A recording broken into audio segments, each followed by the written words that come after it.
নমস্কাৰ, মোৰ চেনেলত সকলোকে স্বাগতম জনাইছো। আজিৰ ভিডিঅ'ত আমি আলোচনা কৰিম ক্লাছ 10ৰ বিজ্ঞান বিষয়ৰ লেচন 6, লেচনৰ নাম জীৱন প্ৰক্ৰিয়া। এই পাঠটোৰ মোষ্ট ইম্পৰ্টেণ্ট MCQ আজিৰ ভিডিঅ'ত আমি আলোচনা কৰিম। মৰমৰ ছাত্ৰ-ছাত্ৰীসকল, যিসকলে মোৰ চেনেল এতিয়া চাই আছে আৰু ছাবস্ক্ৰাইব কৰা নাই, তেওঁলোকে মোৰ চেনেলটো ছাবস্ক্ৰাইব কৰি ল'বা আৰু বেল আইকন প্ৰেছ কৰিবা লেটেষ্ট ভিডিঅ' পোৱাৰ বাবে। এইটো ভিডিঅ' হ'ল MCQৰ পাৰ্ট 2 ভিডিঅ'। এনেকৈ প্ৰত্যেকটো লেচনৰে তোমালোকে MCQ বিলাক পাৰ্ট 1, পাৰ্ট 2, পাৰ্ট 3 তেনেকে পাই যাবা।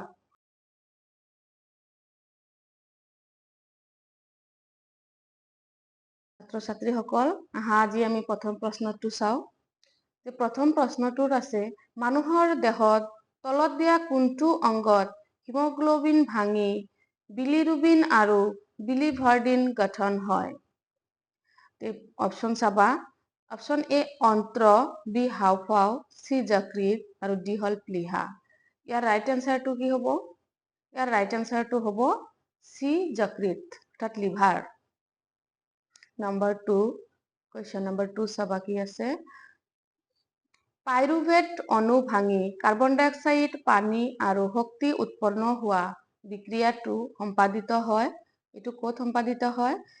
এ নম্বৰত আছে চাইটোপ্লাজমত, বি আছে মাইটকণ্ড্ৰিয়াত, চি আছে ক্লৰোপ্লাষ্টত, ডি আছে কোষকেন্দ্ৰত।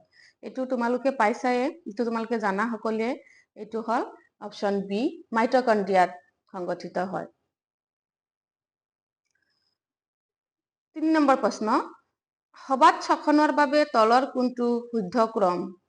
মৰমৰ ছাত্ৰ-ছাত্ৰীসকল, এই HSLC এক্সামত এনেকুৱা অলপ ডাঙৰ যিবিলাক প্ৰশ্ন আছে, ডাঙৰ অপশ্যন থকা শুদ্ধ ক্ৰম বা কোনটো শুদ্ধ ক্ৰম নহয়, তেনেকুৱা অলপ পাজল লগোৱা প্ৰশ্নবিলাক দেখা যায়। ষ্টুডেণ্টে বেছিভাগ ভুল কৰে। তোমালোকে অলপ চাই ল'বা, অলপ ডাঙৰ প্ৰশ্নবিলাক। মানে প্ৰশ্নটো কি কৈছে সেইটো চাই ল'বা। যে কেতিয়াবা হয় দিয়ে, কেতিয়াবা এতিয়া দিছে শুদ্ধ ক্ৰম, মানে শুদ্ধ ক্ৰম হয় কোনটো। আকৌ কেতিয়াবা দিয়ে যে শুদ্ধ ক্ৰম নহয়, তেতিয়া হয়টোত বহুতে দি দিয়ে। গতিকে অলপ কেয়াৰফুল হ'বা। অপশ্যন এ আছে গ্লুক'জ সাইটোপ্লাজম পাইৰুভেট প্লাছ শক্তি মাইটকণ্ড্ৰিয়া প্লাছ কাৰ্বন ডাই অক্সাইড প্লাছ পানী প্লাছ শক্তি। অপশ্যন এ এইটো আছে। অপশ্যন বিটো আমি চাম। অপশ্যন বিত দিছে গ্লুক'জ সাইটোপ্লাজম পাইৰুভেট প্লাছ শক্তি প্লাছ মাইটকণ্ড্ৰিয়া প্লাছ কাৰ্বন ডাই অক্সাইড প্লাছ পানী।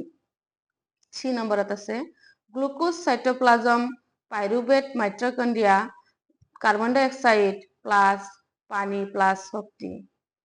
ডি নম্বৰ চাবা, গ্লুকোজ মাইটকণ্ড্ৰিয়া পাইৰুভেট সাইটোপ্লাজম কাৰ্বন ডাই অক্সাইড পানী প্লাছ শক্তি।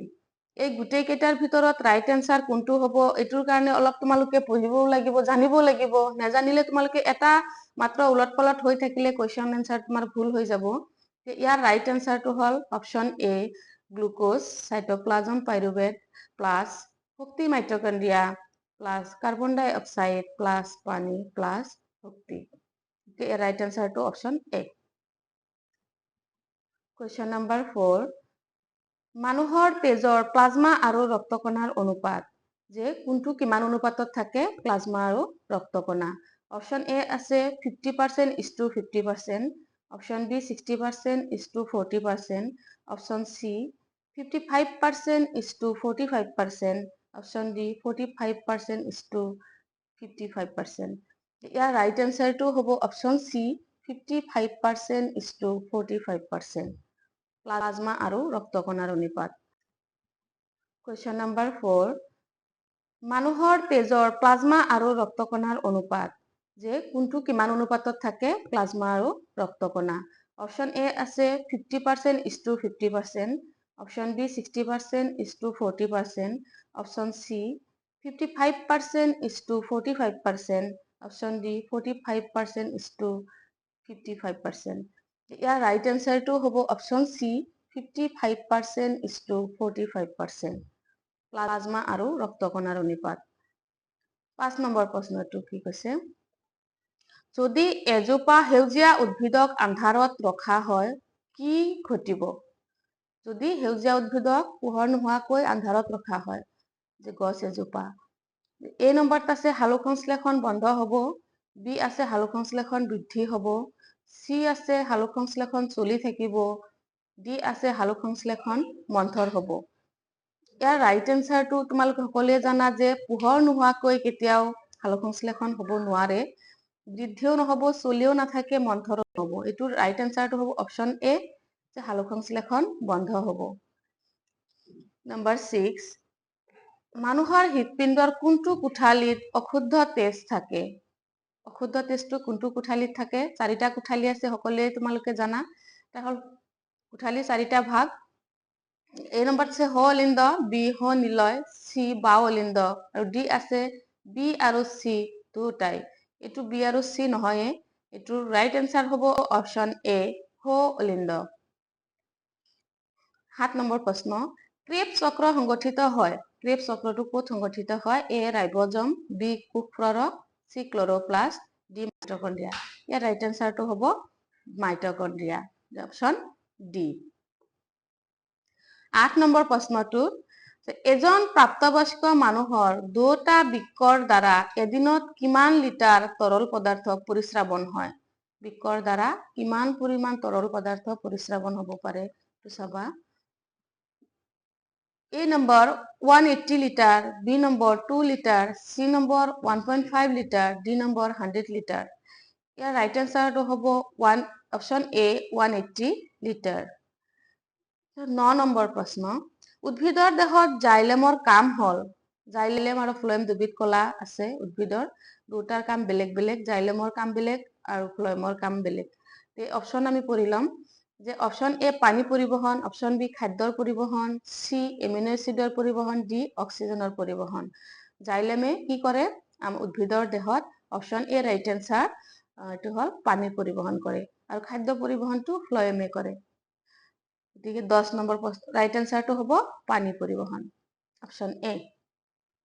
10 নম্বৰ, তলৰ কোনটো 4টা কোঠালিযুক্ত হৃদপিণ্ড পোৱা যায়? যে হৃদপিণ্ডৰ কোঠালি কিমানটা হ'ব লাগিব? 4টা হ'ব লাগিব।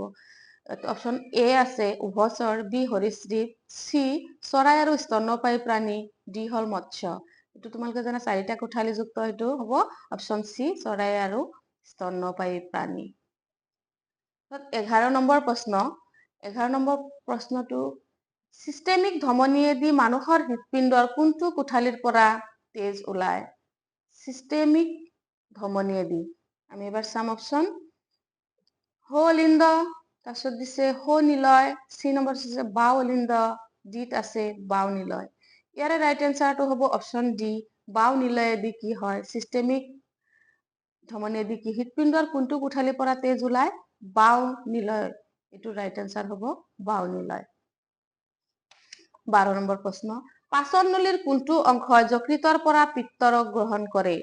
পাচন নলীৰ কোনটো অংশই পিত্তৰস গ্ৰহণ কৰে চাবা। এ ইছফেগাছ, ডি পাকস্থলী, চি বৃহদন্ত্ৰ, ডি ক্ষুদ্ৰান্ত। ইয়াৰ ৰাইট এনচাৰটো হ'ব ক্ষুদ্ৰান্ত, অপশ্যন ডি। 13 নম্বৰ প্ৰশ্ন, তলত দিয়া কোনটো শ্বেতকণাই এন্টিবডি সৃষ্টি কৰে? A number neutrophil, lymphocyte, monocyte, basophil. ইয়াৰ ৰাইট এনচাৰটো হ'ব অপশ্যন বি, লিম্ফোচাইট। লিম্ফোচাইট নামৰ শ্বেতকণাই এন্টিবডি সৃষ্টি কৰে। 14 নম্বৰ, মানুহৰ বৃক্কত উৎপাদিত মূত্ৰ গ্লোমেৰুলাছত অস্থায়ীভাৱে সঞ্চিত হয়। ইয়াৰ অপশ্যন চাবা, ক'ত হয় গ্লোমেৰুলাছ? মূত্ৰস্থলী, মূত্ৰজনন নলী, মূত্ৰবাহী নলী। এইটো হ'ব মূত্ৰথলী, option B right answer. 15 number, মানুহৰ বৃক্ক দুটা অংশটো হ'ল। মানুহৰ বৃক্ক দুটা অংশটো হ'ল এ পৰিপুষ্টি, বি শ্বসন, চি ৰেচন, ডি পৰিবহণ। বৃক্কই কি কৰে? ৰেচন। এইটো হ'ব অপশ্যন চি ৰাইট এনচাৰ।